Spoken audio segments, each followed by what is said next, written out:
Wow. She's got a new hat. Oh, Gilly. Oh, I mean Felicia. Hi, Felicia. Just she don't have to talk. Just tell everybody's talking about her post-it notes. See if she says anything or if she's heard anything yet. You want me to say that, Kevin? Yeah, say it on the air. She don't have to get it. She don't have to respond. You don't have to respond. They say people are talking about post-it notes. Post-it notes from Matt Meets house. You were supposed to, if you want to hop on real quick. Yeah, Felicia's going to hop on for a moment to respond. Okay, good. Okay. Does she have a statement to read? I'll let you talk. Hello? Felicia. Oh, my God. What's up? Who'd you think it was, Neil? Why are you shocked? You must have known it was me. Oh, yeah. Okay, so you don't have to answer it, of course, but when you did live with Matt Mead's house for a while, right? Yeah.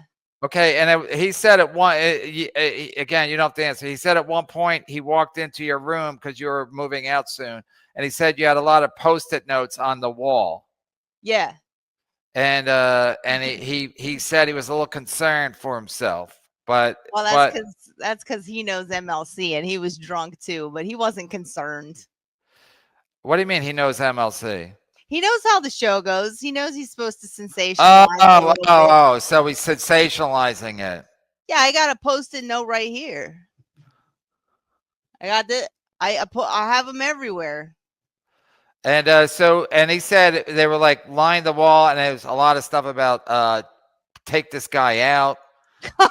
No, he didn't say that. No, he implied basically there were notes to you. You're writing notes to self, things to do to a certain somebody. And Pat Dixon is alleging that that somebody should have told him because he should have been. The police should have notified him that you were coming to get him. So you can clear it up once and for all. You never intended. None of the post-it notes mentioned unaliving Pat Dixon. No, of course not. They were just things to do and comedy ideas. Yeah, I still have them. I think because I had them up in it. I had them up in the corner, all spread out, and I had different colors and yeah, use them to like just get my thoughts out of my head and put them up on the wall so I can see it everything at once. Yeah, I write everything in my notebook. Well, I use a notebook too, but like when I'm at home and I'm trying to come up with something that's a longer bit or something like that, I put them in an order, and I put them up on the wall. But and then I took a picture. I could send you a picture. I took pictures of them too, so I could know what order they were in, and then I took them off the wall when I moved, and I still have the stack of them in my closet. Okay, so and I asked Matt Mead today. I said when he came on my show yesterday, and somehow it came up, but then I asked him today through text, not on my show. I said when he saw them. I thought you weren't in the room. I thought because you were moving out. I thought he was just checking out the room, to show it to somebody else. Maybe it was moving in. So I thought he was doing the old landlord inspection, before you got your security deposit back. But he said no, that you were in there. But my question is, did he walk in from time to time while you were just in the room or to chat, or because I watch a lot of property sex. So was there ever any? Was there anything like awkward, like you're a couple weeks late with the rent, and no. That's usually what happens with property sex. She's a young woman, a little down on her luck. She's a little couple weeks late on the rent, and in lieu of rent, she has sex with a guy. There was never any of that. He wouldn't just walk in. Wait, he didn't walk in uninvited a lot, did he?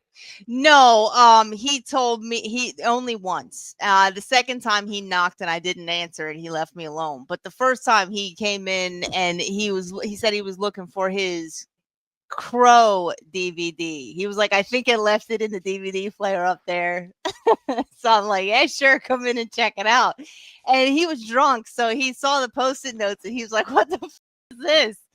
And started reading them out loud. And I was like, don't read those.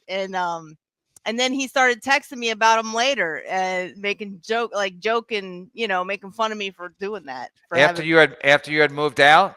No, while I was still there. This wasn't like a move out thing. I think he did say it was like as I was moving out, but I was there for a while after that. So he was drunk. It was late at Yeah. night or something. He was drunk. He was looking for a CD. Yeah.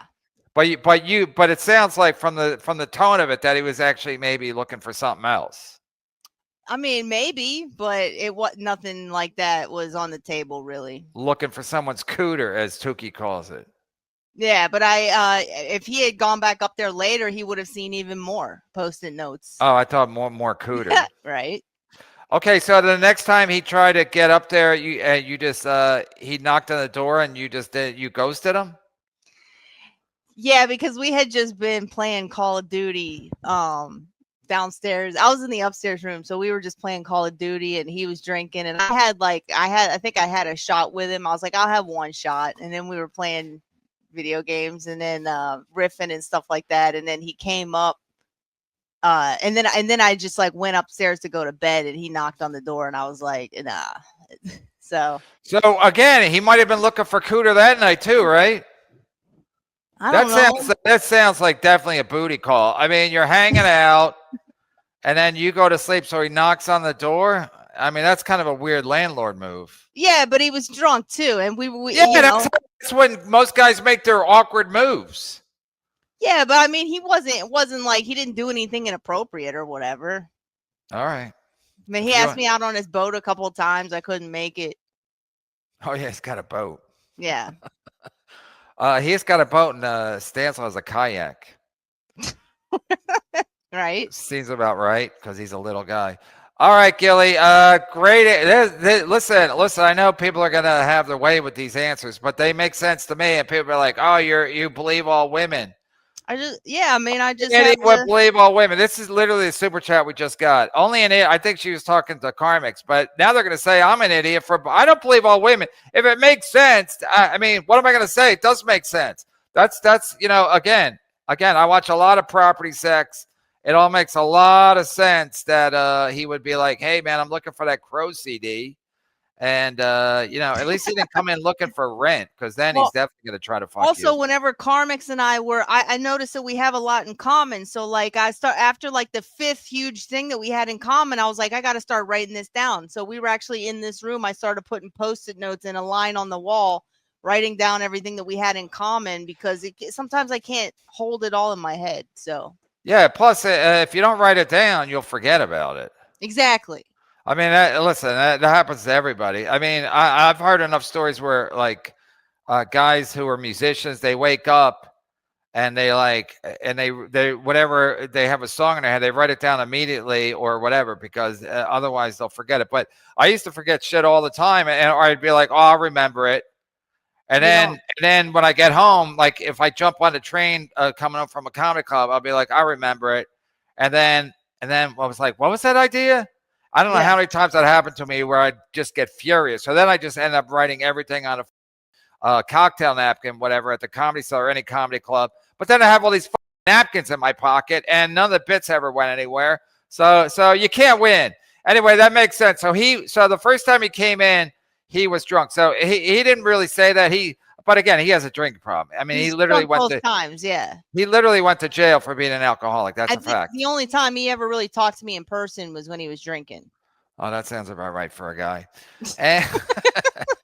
But yeah, and then if you watch, Mike Birbiglia has a podcast called Working It Out, where he talks about working out material. Sometimes he's got the Post-it. They're not Post-it notes, but they're note cards up in the background, like showing how you develop a bit. I mean, it's not that crazy to do it that way. Yeah, and SNL, they always SNL use. I mean, a lot of TV shows, they have like storyboards and shit. But whatever. I mean, that's different than somebody having Post-it notes in their